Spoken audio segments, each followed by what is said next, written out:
I realized that copycats have kind of this low level of thinking opposed to like a robot, where they completely put out the same amount of work you're willing to put into it. And I'm just like, I'm talking to this female robot, and I'm just thinking to myself, hey, I like what she does. And this copycat comes in there, and he's really struggling to figure out what I'm thinking.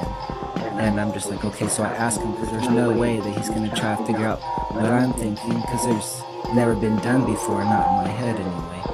And so all the damn sudden I'm on his like very low level of thinking, and I'm trying to explain things, and I'm like kind of being controlled, possessed with his thoughts, trying to explain something.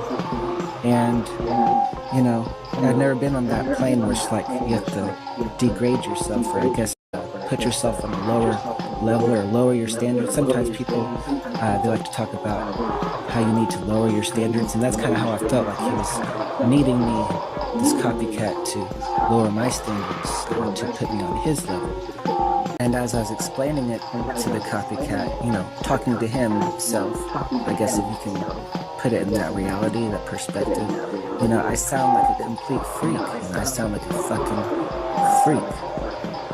And I'm at a point where now it's all of a sudden kind of backwards, and I want to be controlled. And that's because it helps me express myself. I might as well just let the copycat do what he does, because I can make him look bad. I don't want to be on his level ever again. And that doesn't make sense, but it's like saying I want to be controlled, so that way I look, better.